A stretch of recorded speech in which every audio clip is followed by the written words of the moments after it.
এতেকাফে বসে আজান দেওয়া অথবা সেহরির সময় উচ্চস্বরে ডাকাডাকি করা সঠিক কি না তা জানাবেন। এর জামাই থেকে শ্বশুর শাশুড়ি জাকাত নিতে পারবে?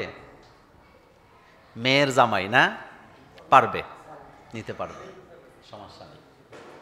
ভাই বোনকে জাকাত দেওয়া যায়।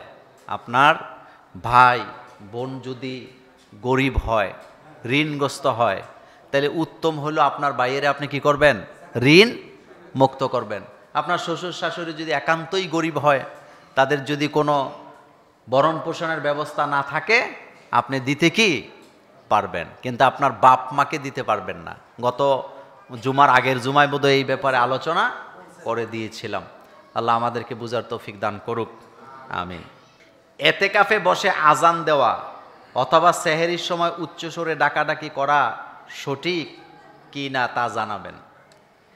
এতেকাফে বসে আজান দিবেন যদি আজান দেওয়া না থাকে, একান্ত যদি না থাকে তাইলে আজান দিবেন।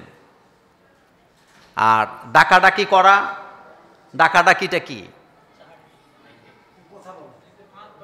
সেহরির সময় যেটা ডাকাডাকি করে এটা জরুরি না, এটা দরকার না, এটা আপনার কোনো কাজ না, এটা আপনি কেন করবেন? শুনেন, আমাদের দেশে সেহরির সময় যে ডাকাডাকি করে এটা আরেকটা ফিতনা। আজানের পরে ডাকাডাকি করা আর 5 মিনিট জামাতের বাকি তাড়াতাড়ি আসেন, এটা আরেকটা ফিতনা। আজান হলো চূড়ান্ত আহ্বান, বলেন আজান হলো, আরে আজানটা আহ্বানটা কার? তো আল্লাহর আহ্বানে যে সাড়া দেয় না, হেতেরে আপনি ডাকা দরকার কি? ভাই আর 2 মিনিট বাকি তাড়াতাড়ি আসেন। আপনি বরং এই 2 মিনিট 3 মিনিট বাকি এটা বলার কারণে আরো ক্ষতি হইতেছে, হেতে আরেকটু ঘুমায় আজানের পরে, আরেকবার তো ডাক দিবে। এই ফিতনাগুলি আমাদের সমাজে আসেনি, ফিতনা দূর করেন। আজান হলো চূড়ান্ত আহ্বান। রাসূলের যুগে আজান হইতো 2টা। আজান কয়টা হইতো? একটা হইতো তাহাজ্জুদের আজান, আরেকটা হতো ফজরের আজান। আমাদের দেশে তো এখন ওয়াজ মাহফিলেও রাত 2টা বাজে বক্তা ওয়াজ করতেছে, আজান দেয়। এরকমের ওয়াজ আপনারা দেখছেন তো? মানে বক্তা আইছে ওয়াজ করতে, তো বক্তার কণ্ঠ সুন্দর, এখন জনগণের আবেগ, হুজুর একটু আজান দেন। রাতের বাজে তখন 2:30। কয়টা? এখন হুজুরে আজান দিতেছে মূলত কি বলে, শ্রোতাদেরকে শোনানোর লেগা, কিন্তু এলাকার জনগণ জাগ্রত হয়েছে ফজর নামাজ পড়ানোর লেগা। এরকমের তামাশাও আমাদের দেশে কি আছে? কয়দিন আগে তো দেখলাম এই যে ভিডিওতে এক হুজুর বলতেছে, আমি জানি আজকে যেই ঘরে আমার খানা গরুর গোশত রান্না হয়েছে, আমার জন্য গরুর গোশত না পাঠাইলে আজান দিয়ালাম খাইতে দেবো না।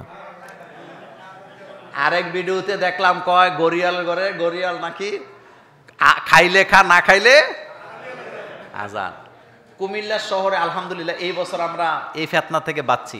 রাতের 2টা থেকে ডাকা শুরু করতো, হেতে নামাজও পড়ে না, হেতে ফুটটা খায়, আমি নিজে সাক্ষী। হেতে নামাজ পড়ে না, বিড়ি খায়। হেতে রাতের 2টা বাজে ডাকে, এরপরে ঈদের আগে আগে একটা কুপন ধরাই দেওয়া যায় প্রত্যেক বাসায় বাসায় 20 টাকা 40 টাকা করে।